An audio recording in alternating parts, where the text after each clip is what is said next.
A 5, 6, 7, 8. Na na na na. Na na na na na na na. You are the music in. Are the music in. Can't wait to listen to that back. I can. I've been listening to it for the last 40 minutes. Well, it just is what hypes me up, you know. I need something to get me into the zone. Because after a very full day in the office and how hot it is in here with no aircon, I need something to like hype me up to bring the energy to talk. How about dip into the river? No, that would ruin my hair and I wouldn't look very good for the episode. Though I feel like I've seen better days. I think it has volume. Yeah, it's called Frizz because it's so humid. I watched it yesterday. And I can't lie, it's really bothering me. It needs a cut so bad. It's actually a bit disgusting, but there we go. All right then. On this positive note, what have you been reading this week? Oh my God. Let me tell you. I'm actually really excited that this is not a book club episode because I've actually not talked to you about what I've been reading lately in like quite a long time. So I'm very excited to go into this. So let me just pull up my good reads. So I can't remember if I've announced this on the podcast. Nobody probably cares, but at the start of this year, I started reading Rena Kent. I finally finished her entire universe, everyone. Round of applause in the studio, maybe, or something like that. Yikes, okay. Moving on. Anyway, so I finished Rena Kent at the end of June. Hunt the Villain and Kiss the Villain. They were incredible. romances, mafia vibes, like literally everything I could ever want in a book, to be quite honest with you. So I really enjoyed that. So any Rena Kent or dark romance readers or dark romance readers, if you've not read the Villain series, then please do, because Hunt the Villain was 5 stars. 2 mafia heirs, like enemies, fall in love. Need I say more? I then read The Ballad of Falling Dragons. That was the second book in the Moonfall series. That was also very good, very different vibe. I cried reading that. It was very emotional, but also a very, very beautiful story. And I just think that she is an incredible writer. Is it done now? Or there's one more? No, there's going to be one more. And I'm quite on the edge of my seat with what happened at the end. So I will definitely be reading book 3, though I don't know when we're getting that. Then my most anticipated release of the year, Light Wielder, second book in the following on from Metal Slinger from last year. It was boring. I was so disappointed. This is the one where there was like a really big cliffhanger at the end. So I was really excited to go into this book, thinking like it's all going to be popping off, like we're getting an enemies to lovers, back to enemies situation. Tell me why this book starts 4 years after the plot twist. So we've just missed like all of like the fallout from the end of book 1, and I was just so confused, and I was like, that's really sad because also you just start disappointed straight away. Yeah, like it was just so like very lame. And then I didn't really know what to read, so I stumbled upon this other dark romance author, Lola King. Don't know if you've seen her on BookTok. No, you're not really in the dark romance circle. This is dark. So I read this series, and it basically follows these uni students, and there's like a secret billionaire society thing going on, and it's really quite fucked up. But the series had me in an absolute chill. It's about Epstein. No, it's not about Epstein, but like some very bad things happen in this like secret society. So make sure you read the trigger warnings before reading it, because it is like dark stuff. But honestly, I think I read these I started the first one on the 26th of June, and I finished the third one last Wednesday, so the 1st of July. So from the 26th of June to the 1st of July, I read 3 books. I felt like I'm back. I was so excited, I honestly just swallowed them whole, and they were incredible and so toxic and so psychotic, and I loved every single second of it. And I wish you were a dark romance girl so that you could enjoy them too, but alas, here we are. So I've been on quite a good streak, I'd say. And then obviously I started Ballad of Songbirds and Snakes, but we can talk about that one in a minute. But I've been on a bit of a hot streak with dark romance.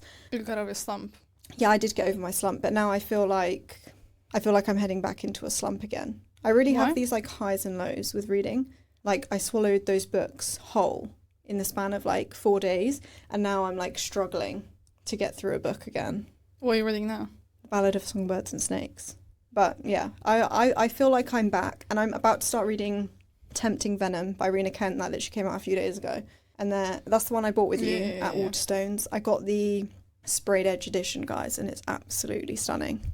It was fresh off it was fresh. The printer. It made my fingers go orange because of how fresh it was. So I'm really, really excited to start that after the next Hunger Games book. And then after that, I don't know what's happening next.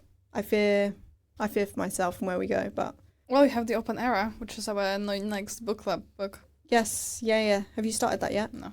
I mean, neither have I. So if you guys haven't started yet either, it's not too late. So make sure that you join our book club on Fable, and Olive may or may not update it and let you. She may or may not update the book club, but it's fine. You know what we're reading. We're reading The Open Era by Edward Schmidt, I think is the author. We're going Wimbledon, tennis, vibes. So come join us. Or don't. We're going to spoil it for you anyway. Yeah. So tell me, what have you been reading recently? I am on the reading deprivation week this week. Probation? Deprivation. Oh, okay. Deprivation. Yeah, deprivation. I was like, I didn't know you went to jail. No. Just been let out for the day. Yeah. You just have to go to jail for all those books. So I don't know why I do be. Yeah, you see it right on cue. You go to jail now. I just dribbled my Diet Coke. I was trying really careful to not have it too close to the mic. I was too focused on where the mic was that I just forgot where my mouth was. I'll give you a minute. Mm-hmm. I don't think the camera you can't see, I think. Picks it up, so it's fine. Yeah. But if anyone saw that, please unsee that. Thanks. It's going to be so warm as well that it will... Mm-hmm. It's fine. It's fine. It can go in the wash. Yeah. Anyway, sorry about that. No, it's all right. What have you been reading? Just bringing attention back to yourself. That's okay.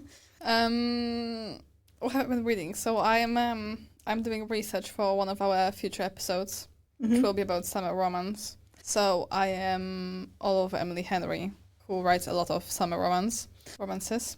And I just finished Ali Hazelwood Problematic Summer Romance. So basically everything you want for this kind of episode. Yep. I didn't have a really good time, to be honest. Oh, that's such a shame. Yeah, because, I love me some Ali Hazelwood. But, well, she disappointed me a little bit because one of her books is getting adaptation. Yeah. But Colleen Hoover is the producer. Ooh. Yeah, I had high expectation from Ali Hazelwood, I'm not gonna lie. So I don't know how that's gonna go, but we will see. So I read Funny Story by Emily Henry. I read Happy Place by Emily Henry. I absolutely loved it. I know that apparently the opinions are very split, but I loved it. Obviously, I read People We Meet on Vacation before. What else is there? Book Lovers we read before. Isn't there one called like Funny Story or something? Or if I just made that up? Yeah, I just literally said I read it. Oh my god, am I quite well in the head? But there's also another one. The heat is killing my brain cells. Yeah, it's her first book, and it's gonna really bother me because they're also just so simple that like the titles that it could be anything. So her first book is that was such bad listening for me. I'm really sorry. Beach Read. Yeah. Yeah. Sorry, is the Beach Read? Sorry, have you heard of there's this book by Emily Henry. I think it's called Beach Read. Have you read that? Yeah, so I read that as well, and then Ali Hazelwood Problematic Summer Romance. Sounds like it was quite problematic, really. Yeah, it was very problematic. I had also lots of problems with myself, but let's not dive into it now. We will. Do you think Emily Henry is one of your trusty authors now? Yeah, and I only have one book left. It's, I think, Great Big Beautiful Life. And I'm not ready, because after that, what am I going to do? Yes, that's the one we thought about doing for a book club, but it turned out it wasn't as like romancy as we were hoping. That's what we were going to do in February, wasn't it? Yeah. Yeah, but apparently it's really good, because that girl at He's Rivalry recommended it to us. Does she? Oh, yeah. Yeah, she did, but then after doing a bit more research, it wasn't as romancy as we were hoping. Yeah, so I am not ready mentally, because I don't know what I'm going to do with myself, to the point where my fiancé has been working around Waterstones trying to Google who is similar to Emily Henry. How do I fix her? Yeah. Is he confiding in ChatGPT to help? I don't know. I don't know what exactly, but he was looking for Abby Jimenez. Oh yes, yeah. There was someone else. I don't remember the name, But yeah, he was panicking. There was no Abby Jimenez in Waterstones in bless town. him. So he was like... Do you know what my problem is? I'm just not drawn to them at all because I just feel like they're going to be boring. Yeah, you just change your brain chemistry. There's no coming back for you. I really don't think there is. I'm just innocent, and I'm going to stay with it. Yeah. We're very, very different readers these days, aren't we? Yeah. Though we do still have our common ground. Yeah, one day we will collide again. Well, we're gonna collide today, actually. Maybe a little bit. Maybe an occasional book club. One good fantasy makes comeback, but I feel like we might wait and wait and wait for that. Yeah, maybe ACOTAR 6, 7. Nah. Okay. Anyway, moving on. We are actually colliding today. Yeah. And I did already spoil it in what I've been reading this week, but we're actually talking about prequels today, and our main reason for that is because we've both been reading the Ballad of Songbirds and Snakes, and I will make a confession because this is a safe space that I haven't actually finished reading it, and I have committed like a crime against book people because I have already watched the film, so I'm basically using the film plus the parts of which I've read as anecdotal evidence to discuss prequels today. I just needed to get that off my chest. So basically this is how we're colliding, that we're not really... No, we are. Just, I'm like 157 pages in. Okay. But I know the whole story because I did watch the film. And I'm assuming they're not that dissimilar. You see, I did not watch the film. I was too busy reading the book, so I cannot confirm or deny. I did watch the film like a long time ago. Like when it first came out. All right. Like, so you didn't even do a refresher? No. I've read it. I've watched the film quite a few times. Okay. At least 3. So I think I'm like, I've got it down. Okay, well, let's move on because I am just fighting the urge to walk out right now. How do you feel about prequels per se? What would you just describe? In general? Yeah. I think I have mixed feelings, you know. Okay. Because I think they have to be done in a way that it doesn't clash with the original series, in my opinion. But then also I feel like they can add so much to existing characters, and especially in books as well. Obviously, you get really connected to each character, so I think having their backstory can help you understand them more in the main series. But that being said, I think in some prequels where perhaps those characters aren't as well developed at the time of which the original series is written, and then the author goes back to develop that character, it can sometimes clash with the reader's perception of that character in the original series. And then I think you can end up in a bit of a internal conflict about how you feel about that character and how you understand them. So I think when they work like really, really well. But I think when they don't work, it's like very obvious, if you know what I mean. Like they're either sink or swim, in my opinion. But I do think there is a time and a place for them, because I think some people are like really anti-prequel, because I suppose there is a risk that it does impact your experience of the main series, and you might feel differently about the execution of the main series because you've been influenced. Attached, to a certain idea. Yeah, and I think sometimes leaving it up to the reader's imagination is also a good thing, because it's kind of like with an epilogue. Sometimes when you read them, you're like, oh, like that's just not what I pictured for them to happen next, and it kind of like spoils your feelings towards the characters because it's not what you thought. So I think that's also the risk with prequels. But I do think there are some really good standout prequels that have worked like incredibly well. What do you think makes them so popular? I think it's just that need to like know more and to like understand characters, especially side characters who are like very influential to the story, you know, because especially in like an ensemble cast, I'd say in a book, the side characters tend to be slightly more like influential over the plot. So there's this like need to understand them because you feel like you've only just scratched the surface of who they are. But in like a very big series where you're following like a handful of characters, you can't keep going off in all these different directions. So I think it just scratches like an itch to understand and to put things in context and like flesh out these characters a bit more. Yeah. How do you feel about prequels? I don't really know if I've read many, but so this would be my only example because it's the most fresh in my head. I think, yeah, as you say, it depends if it's done well, it works. If it's not, it's not. And I also think it depends kind of what is the goal with the prequel. If we're doing it just like a little sprinkle, or if we're doing it because it actually is supposed to be a substantial contribution to the plot. Yeah. Because, like, for example, not to like jump ahead a little bit, but in this case, I don't think it was necessary. It was good that it was there, but it wasn't like, it wouldn't really change the outcome, or it doesn't actually bring any further substance. Yeah. But then if we were to compare it with The Sunrise and the Reaping, which is not a prequel about Haymitch, I think that is, again, different category. Yeah. Because that is necessary. That actually enriches your perception of Haymitch's character. Well, like, this is not really... Well, I don't want to... Like, it's going to be very shallow to say, but it's not really that deep. That makes sense. Yeah. Yeah, makes sense. Why do you... In what case do you think, like, a prequel should be told then? Like, in what scenarios do you think? When the side character needs some more time to shine. Where it's someone so complex that you just need to refer it, like, just go back.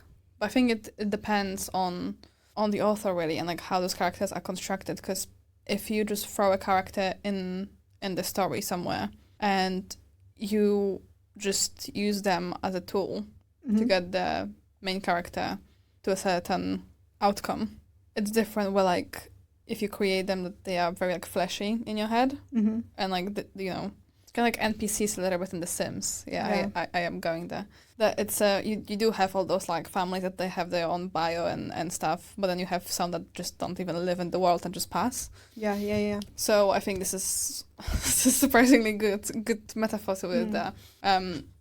Technically this backstory is not really necessary for the main plot itself of the side character, but if you do have it and it comes across the pages, I think that's when it's a good time. Sometimes then I think maybe a little bit of closure. So, for example, if we took Harry Potter, not just like circle about the Ballad of Songbirds and Snakes and Songbirds and Snakes. Songbirds and Snakes, yeah. I think people would love, for example, the first generation of Order of Phoenix, or the Phoenix, for example. Yes, yeah. Things like that.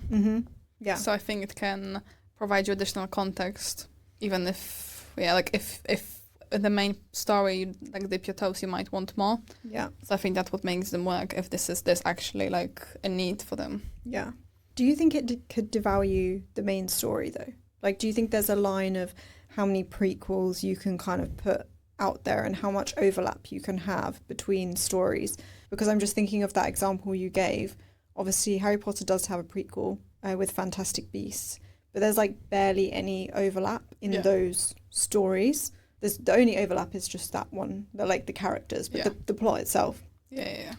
And similar to the Hunger Games prequels, it's the characters, but the plot doesn't overlap. Whereas with the Order of the Phoenix, would it influence the main story too much because there is actually overlap in that plot? Yeah, maybe. I mean, it hasn't been done, so I can't really say, but that was just an example of what I think would work for people in terms of demand. Yeah. And do you think that a prequel has to be kind of determined prior to the main series about its capabilities? Or do you think it's something that you can go back?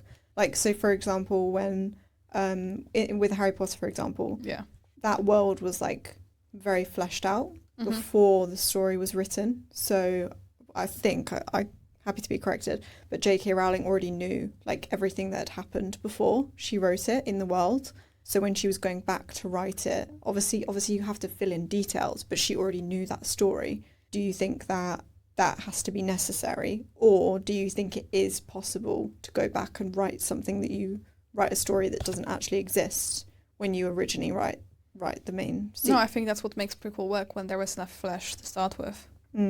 Because it's kind of, as you say, I think we will change the perception of the character if the character is not fleshed out enough. And then we come back and just make up the backstory. Yeah. Then it will reflect badly, most likely, on the main plot. Okay. What do you think? Yeah, I agree. I think that as an author, you need to understand your character and the story well enough to know whether you can throw a prequel in there. And I think that the major, like, arc of that prequel needs to already somewhat exist somewhere in your head, because I think that sometimes when you go back to flesh it out, I think it can then create plot holes in the main series, which is the risk that you have. So I think that already needs to be somewhat determined. Or even if you don't have like a full story, like you need to know that character's backstory at the point at which you write the main story, because otherwise if you were to go back and write a prequel, then it could have like knock-on effects. I think it's also depending on the goal as well, because why are you writing it? Because there is actually something more to say, or just to get some more money. Yeah. Or because people just kind of pester you, they don't want to leave the world. Like, there are different motivations regarding that as well, which I think will eventually influence the outcome. Yeah. I mean, ultimately, money's money, isn't it? Like, if you've got a really good series and you do have those, like, characters that you can flesh out, then, like, get your bag. Yeah. But then also, you know, don't sell your soul entirely, you know. We still need some good stories around here, because I do think they can taint a main story if you fudge it too much in a prequel. Yeah.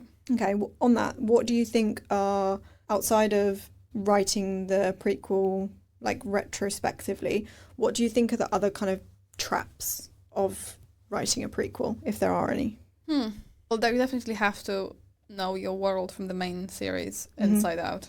Yeah. Because that's tricky. I think that's the main one, because otherwise it will bother me really badly. Yeah. I think what's so hard, especially with these big series, like Harry Potter, like The Hunger Games, is that your fans know that world. Like, they know it inside out. So then you need to know it even more than they know it. But, like, there are people who literally, they'll write, like, dissertations on this kind of thing. You know what I mean? Yeah. So it must be quite daunting, actually, to be fair, to actually go into it and start writing something in addition to what's already out there, when people literally could recite it back to front to you. What do you think is a trap? Well, I think the main things comes from you writing, like, retrospectively. So, like, problems with inconsistencies, or like not meeting people's expectations for that character. Because if you, in like a big series, obviously as a reader, you've sat with that character for so long that you feel like you know them. So then when you're writing a prequel, you can end up like disturbing that like relationship between the reader and the characters, because they feel like they know them. And then if you fudge it too much, you could end up with like a disappointed reader, because they're like, oh, but that character just wouldn't do that. Or like, I think that this character is this type of person and you've just changed it and that doesn't align with my beliefs about them. So I think those things would be traps, and that's what would make it kind of flop a bit or like disappoint people. Yeah, I think that's also the difference, isn't it? Because the fact that someone might have this perception doesn't mean it's true. Yeah. Because eventually the author will always know the character inside and out. So you might have some sort of impression of what would you expect from them, but you actually will never have this confirmation. And do you think as well, I mean, I don't know, but I mean, with big series, obviously there is so much information out there in terms of like what fans think, like fan fiction, fan theories, all of those, and some of them can become like really, really fleshed out, like fan fiction and things are obviously huge. Do you think as well that they ever fall into the trap of like hearing about these theories or hearing about these things and then almost become like led by things that they've heard things that they've seen? They can't. I watched Victoria Aveyard's, I think I say it right, video about it, and it's just legally not allowed for them to read things like that. At all? Yeah, because then you might stumble on like copyright. Okay. Yeah. Don't know how it's controlled or how it's checked, but yeah, you are not allowed to do that. Like, she just can't. She's like, no. Even if you see stuff by accident? Because there's all like subliminal things, you know what I mean? Yeah. Like, how can you even control the things that you see? That's why Elsie Silver can't listen to our last book club episode, Fever Dream. Because there was lots of theories there. Interesting. Yeah. But surely there must, because even like people commenting on things, you know what I mean? Like if someone comments on like an Instagram post or you see someone's drawn like fan art, like if you've seen it and it's been in your brain, you can't like scrape that from your brain. Like even if you actively are like, I'm not going to use that, I'm not going to use that, I'm not going to use that. Yeah, like, but it's still in your head somewhere. Yeah, in a way, but at the same time, I think when you already, because of how the publishing process works as well, if you already have a book out there, that means that you're probably working on the next one. So I think audience's response is just delayed anyway. Do you know what I mean? But then what about when they're like really delayed? Because like Sunrise on the Reaping only just came out not that long ago, and Hunger Games finished a long time ago. You know what I mean? Yeah, I don't know. I'd be interested to know, if you're an author, how do you avoid it? Because I just don't get how you would even do that. Just like walk around blind everywhere with your eyes closed. No, but at the same time, they also have teams, so look at their social media and stuff. Yeah, but not when you like first start. When you were first starting, you don't think about what you're gonna do with the prequel. And I also think that with the publishing process as well, there's so many people like chiming in anyway. So for example, if you and I were working on something, let's say, and I had an idea and I then started the fan art, like you would know the story inside out as well, and I would come to you and be like, oh, let's do this, and you'd be like, absolutely fucking know what happened to you. Yeah, I suppose you don't work on your own, so yeah, it's not just as straightforward as that. Okay. All right. You here. I'm still not convinced, because I still believe in subliminal messaging, because you just can't scrub those things from your brain. Yeah, you can't, but I still think that you just know it so much, because it's so much so yours that you would be like, ugh. Yeah, but then this is my point. If it's not already like predefined, if it's not a predefined prequel at the point at which you do the main series enough, that you could become influenced by external things. I don't think so, personally. Okay, we can agree to disagree. Okay. Anyway, moving on. Next chapter. Do you think that prequel would stand on its own? Can you think of any examples? I think a lot of prequels can stand on their own, to be honest. If it's a good prequel, then it should be able to stand on its own as a story, in my opinion. I am just trying to think if there are any out there that don't. Do you think the good prequel would you say that the criteria of a good prequel is that it will make you read the whole series? If you haven't already? Yeah. No. Okay. I don't think so. Because there's like, when you already expect people to know a character, you won't describe them in the same way that you would as if they were brand new, because you already have this base understanding that people know who these people are, if you know what I mean. So I am in the camp that things should be read in publication order, not in chronological order, and that is because a prequel is not written without the expectation that you know the context. That's why they're expanding on something, because you already know it as a reader, and they think that in this story will be supplemented by what I'm telling you now.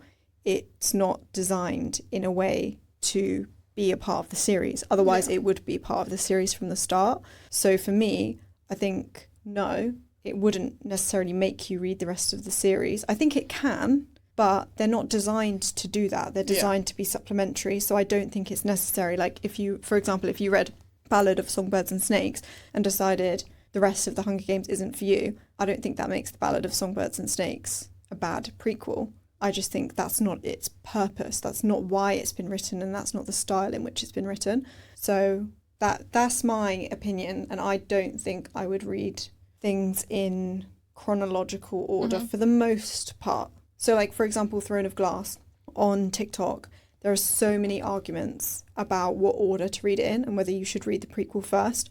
I firmly believe that you should not read that prequel first, because it is written to supplement the main character, once you already know a certain amount about her, and then you find out her backstory a bit more. But you have to understand first who she is before you go back, because otherwise you don't really get the full picture, in my opinion.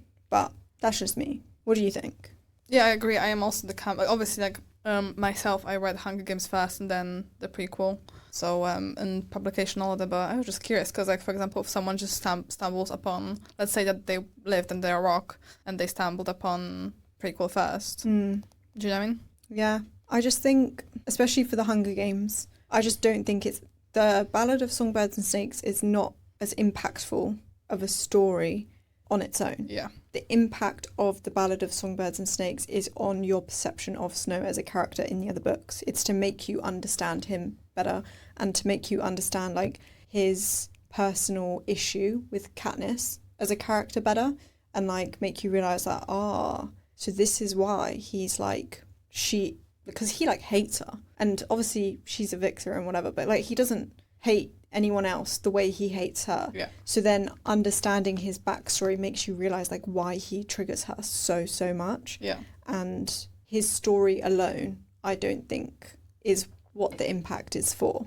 Yeah. And like everything that happens with like Lucy Gray and stuff, like you wouldn't be itching to read what happens like 60 years on. Do you know what I mean? Mm-hmm. Because why would you? They're so disconnected, in my opinion. So as we stumbled upon it now, what do you think this story adds to the main Hunger Games? So I think it helps you understand a lot about Snow's dynamic with Katniss, Mm-hmm. because it is a bit intense for what seems like, I mean, obviously she's the Mockingjay and stuff, but it feels a lot more personal than that throughout the whole book. And it's kind of like, why does he hate the 16-year-old so much? Like, what's your beef? You know, other than what she represents. But he like detests her as a person, like not just what she represents.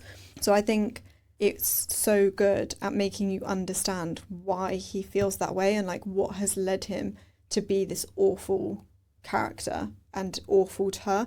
And it also helps you realize all the like connections that he has to 12 and how he knows all the things that he knows. It's not just from being the president of Panem, like he has a personal connection with 12 and all of the things that he knows. It's like, so this is how you know all this stuff. It's not just from being a president.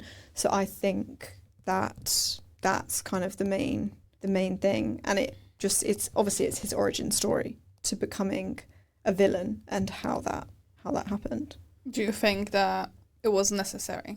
Or was it which kind of prequel was it? Was it like wow prequel? Was it like a sprinkle prequel? I think it's more of like a sprinkle prequel, because like his story doesn't surprise me, if you know what I mean. Yeah. And it's not like massively impacted my perception of him as a character in the later books, you know. But I think the connections that I can now make in the main series between him and like the mirrors between like Katniss and Lucy Gray and like all of that, I think it just like scratches an itch in my brain where I can like connect all the dots. So I like that a lot, but I don't think it's like blown my mind, if you know what I mean. Yeah. How did you feel about it? Yeah, I agree. It was a sprinkle. Because across all the characters, this was a very random one to pick, in my opinion. Do you think? Yeah. Because I think he's quite vivid anyway. And as you say, I don't really think it adds much to the main story. Like, we don't really need to understand him to hate him. Yeah, that is true. And that's kind of his goal. And I think because we also know so much about him already from everyone. Yeah, that is true.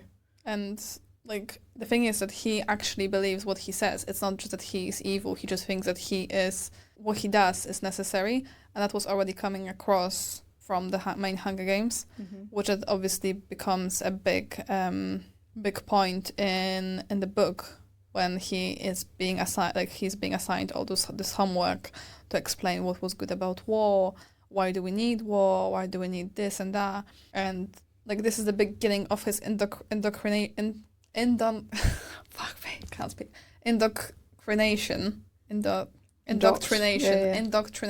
Oh, finally. But we already knew that this is him. Yeah. So that was just like a sprinkle for me. Because, I think the only thing that changes for me is that he didn't, like, start out evil. Yeah.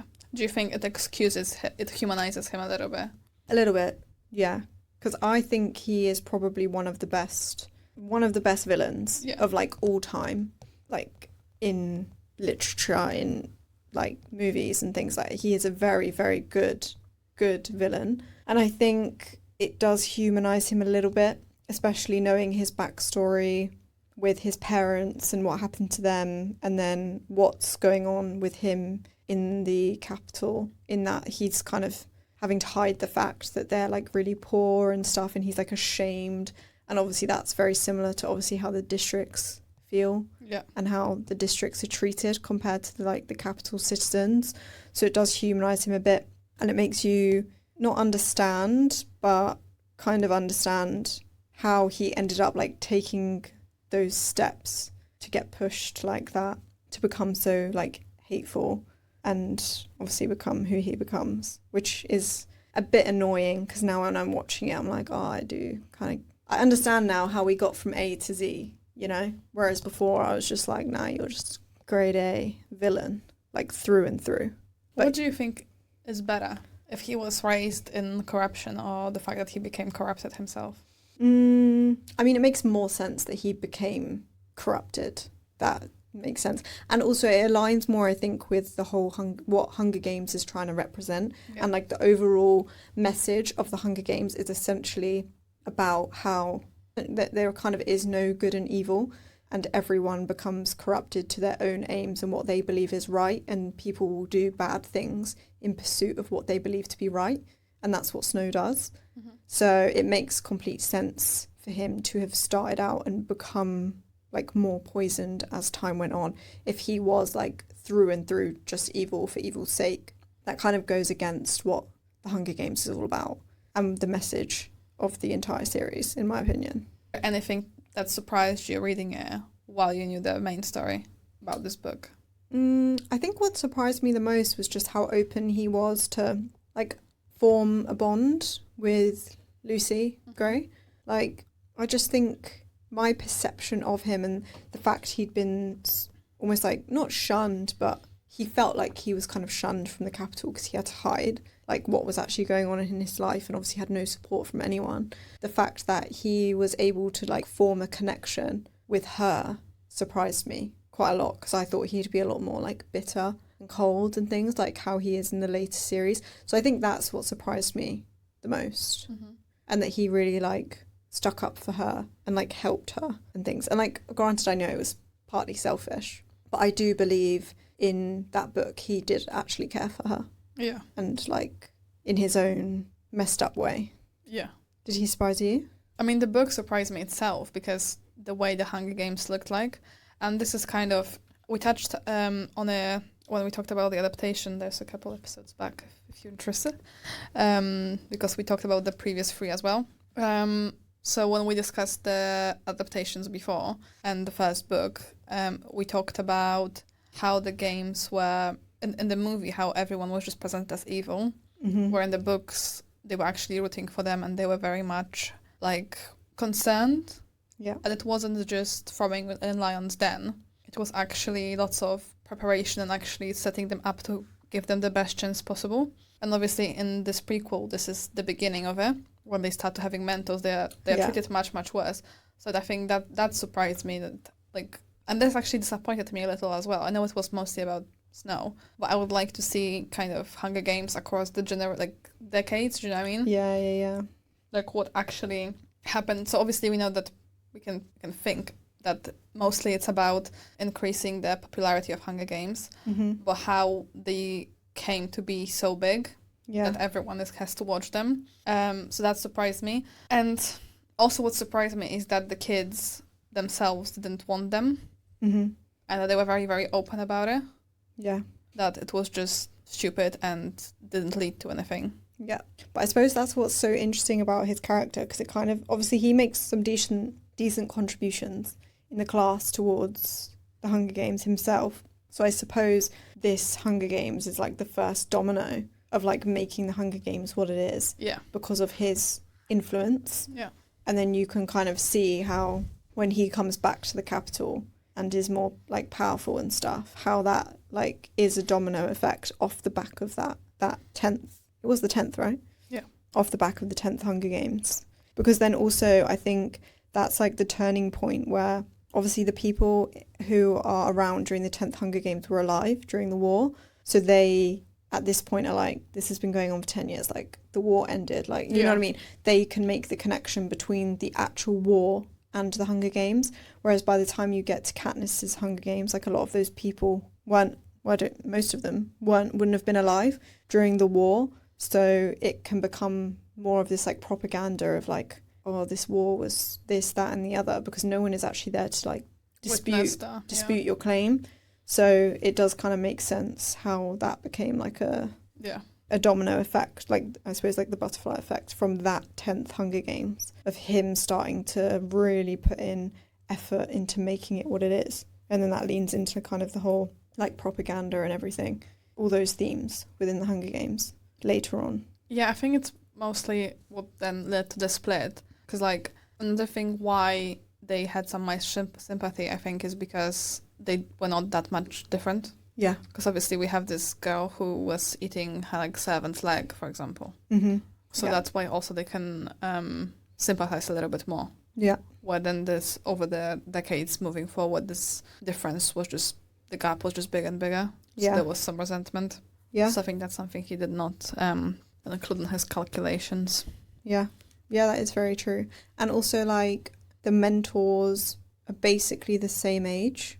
Yeah. As the kids in the Hunger Games, so they really like see themselves, and the fact that obviously you've got Sejanus, who's not a capital like native, and stuff. It like the gap between the districts and the capital feels much closer than it does in like the later books. Yeah. So that also surprised me as well, to be fair, to see like what it was like, because you can see like the progress that was made by Snow in the later books. Do you think it strengthened the main story? Yeah, I think so. Because I think it really built on his dynamic with Katniss and why he hates her so much. And there's like so much symbolism and like connection in the later books. Like even like right at the start when his like grandmam gives him the rose to wear and it like pricks his finger and stuff. Like even just small things like that, just the symbolism from things that are happening in that then happen in the later books. I'm just like, wow. She's just such a smart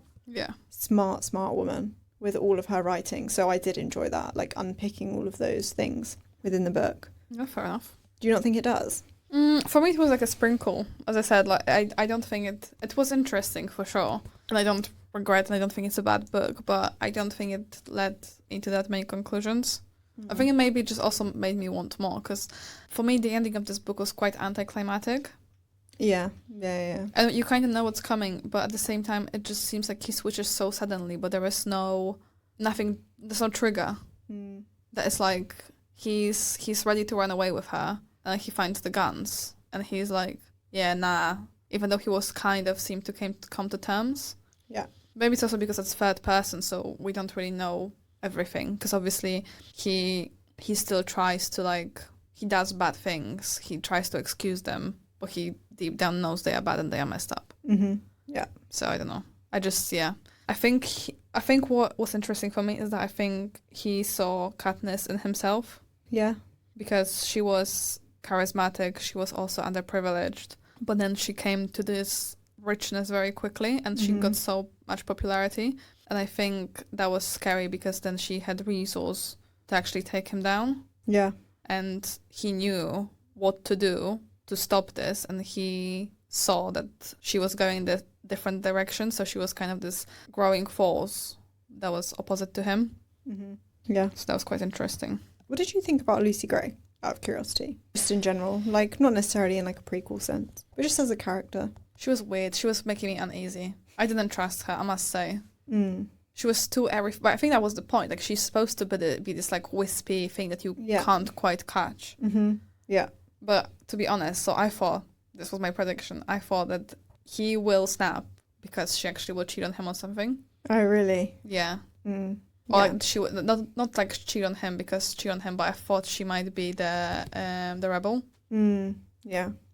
And that, for example, she was sent into Capitol, which, I mean, it would be very long, sure, but so like, for example, when there was the bombing in the arena, when they have the walk around the arena, I thought that was all set up and that they will hide there and something will kick off. Because I didn't watch the movie, I had no idea that the whole peacekeeper thing will happen. He will be in 12. Yeah. I thought it will start and end in Capitol. So that was my guess. Yeah. What did you think? Yeah, I agree. She's just a bit airy-fairy, to be honest. I mean, I liked her as a character. I see a lot of people make theories about her and like her relation to Katniss and stuff. Have you seen any of that online? Yeah, or like that she's this woman, so in the first movie, the one who gives her the Mockingjay pin. Yeah. But that doesn't happen in the book, so it can't be that. No. She's just a rando woman because, that fully doesn't happen in the book. That was made up, for the film. Yeah, I think she's an interesting character. And to be honest, I'm kind of glad in a way that we got someone from 12 who wasn't actually from 12, if you know what I mean. Yeah. Because I think it would have felt a little bit too close to home with Katniss because we would have been expecting another Katniss-type character. So I am kind of glad that she was not in that mould. It was better to have something a bit more different, I think. Because otherwise as well, Snow's like anti-Katniss stuff would have seemed really weird. If Lucy Gray was really similar to Katniss, that would have just been a bit creepy, I think. Do you have any theory what happened to her? Nah. I think she just ran away and that's it. I almost don't want to know. Like, for me, her story ends with her just running off into the distance. She's free. You know what I mean? She's a bird. Yeah. That's the point. That's why she wears feathers and stuff. She's not supposed to be tied down. Do you have any theories? No. I did think that he might kill her, but at the same time, I don't think he did. No, I don't think he did either. I think she got away. Because also, like, this scene when he, like, chases her is just so, like, he's on mushrooms, kind of. Like, I think this is how I imagine it. Yeah. So I think she ran away. And I also think that he would eventually try to find her. We don't know that because obviously the book ends and that's it. But he's the kind of man who would want to find her. And if he wanted to find her, he would find her if she was dead. Yeah. So I don't think she was dead. Yeah, I don't think she was dead either. I think she just went off into the distance, into the sunset. And it's very, like, reliable considering her character. As, like, this is something I would expect from her. Yeah. To just disappear. Vanish. Yeah. Yeah. So I don't even know how she kind of ended up in 12. I think she was just around when the war ended. I know they got, like, rounded up, but... Yeah. They were travelling. Yeah, but what I mean is, like, how did they end up being tied down? Because obviously Because you couldn't leave. Yeah, but the oppression was a lot less, like, severe at that point. I feel like you probably could have slipped out a bit more easily. I don't think so.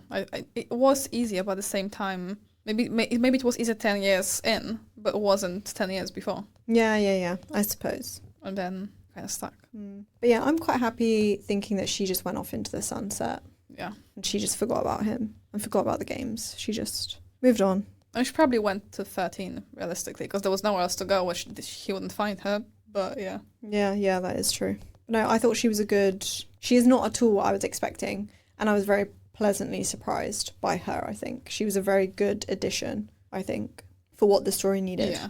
Anyway, so then how does the Ballad of Songbirds and Snakes hold up for you compared to the rest of the series? Like, what did you rate it? Did it meet your expectations? Was it better? Was it worse? Like, how do you feel about it now that you've finished it? Well, I can't just rate it separately. But if I had to, I probably wouldn't stand very high because part of the enjoyment for me was the games and like how they were working out and stuff. I didn't enjoy the third part, the peacekeeper thing. That was a little bit of a slog for me. I really enjoyed everything else. Yeah. So I think I gave a 3.5. Okay. I believe. So no, not too bad, but yeah, it wasn't super revolutionary for me. I swallowed the first 2/3. Like the games ended, and I was like, yeah. But then the rest was just a bit of a slog, and just also very like the ending was very anticlimactic for me, as I mentioned. So that kind of ruined it for me. So I would go original series. Do you think it was worth it though, as a prequel? Yeah. So you think it was the right? Do you think it was like the right thing to do, or do you think we could have just? No, and also because now I see it as a good foot in the door before Haymitch's prequel. Yeah. Because it's also nice to see this evolution of games. Because we know what they grew to be before they fell. We know what they were at the beginning. So I'm just curious about this middle part. What's going to happen there? Is the second quarter quell or the first? I think the second. I wish we had the first. Maybe we'll get there. I wish we got them in order, like 10, 25, 50, you know? So we could really go through the evolution. Yeah. To then obviously go back to Katniss. But you know what? I'm not going to complain because I've seen really good things about Haymitch's book. So I am very, very excited for that, can't I? Sorry. I don't have my normal quota of caffeine today. That's okay. You've done very well. Yeah, I'm really excited as well. So yeah, so just for that, I am happy that I read it. What about you? I mean, I'm only like 150 pages in, and I'm enjoying it so far. The only thing is I don't think I enjoy it as much as the original series, but then I also don't know if like part of that is because I've watched it, and also reading it, it's honestly verbatim to the film. Like I can see the film in my head when I'm reading it, which I don't like. Whereas when I read the original series, I wasn't watching the film in my head. I don't know why. I don't know if it's because, actually, now I think about it, I do know why. The series is written in Katniss's like first person. So you're in her head, you're experiencing it in a different way. Yeah. Whereas obviously this is third person, so you are like helicopter viewing Yeah. him.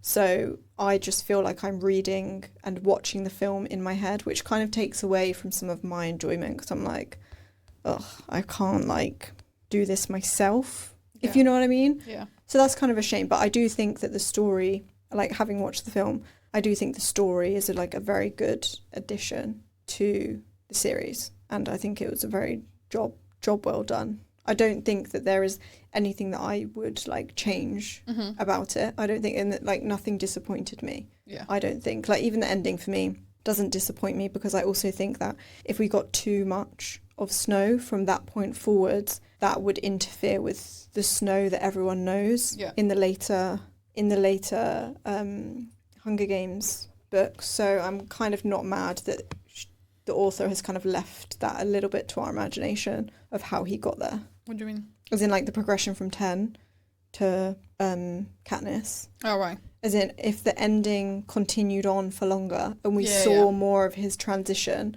I think that's where you start to encroach on the audience's perception of him, because that would start to influence Snow as we know him in Katniss's. So I do kind of get why it ended that way, because it left it kind of open to your own interpretation as to kind of what he did next and how he got there. Because No, I agree with that. I think this, if we went deeper, that wouldn't make it a good prequel, because there was enough distance.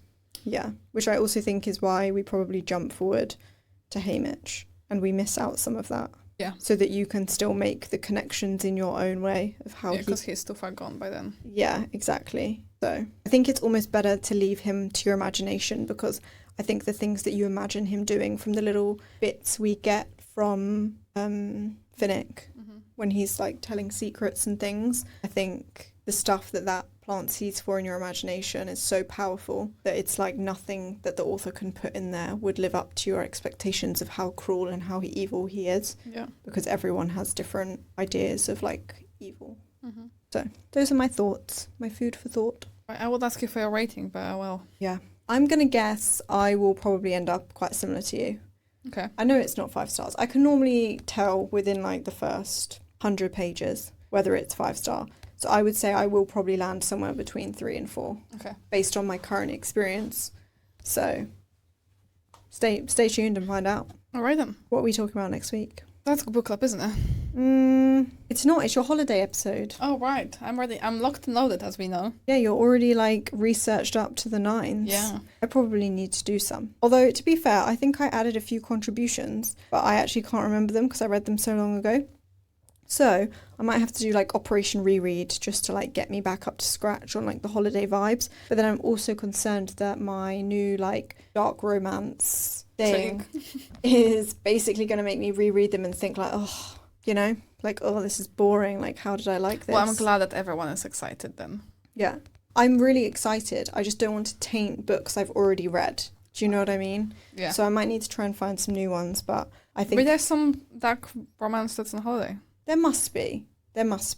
So if anyone knows any, I'll be glad to know, because, you know, most of them are like spooky season. Yeah. We don't really get like summer holidays. But I'm sure there's some gap in the market there. But I'm sure there must be. Maybe like a stalker romance in the summer. I don't know. There'll be something. I'm sure. I'll get looking. Yeah. And I'll bring my contribution in 2 weeks' time. Yeah, so this we're going to talk about. We will be talking about summer romance, what is what. What makes a good summer romance? What makes a rubbish summer romance? What summer romance brings to the table when it comes to romance? What tropes are the most popular with summer romance? Just summer romance all along. It's going to make me want to go on holiday, I know it. And I've got no holidays planned, so... Can't relate because I will go a week after that. Alright, no need to rub it in. Well, if that makes you feel better, I'm not going to have a summer romance. That is true. Because I'm going with my mother. Yeah, that's not very romantic. No, and Mr. Fiance is staying home, pining. Yikes. Maybe he'll show up and surprise you. That'd be a good summer romance. No. Oh, I tried. Yeah. Well, That's anyway. all you can do. Well, on that lovely note. Love you, bye.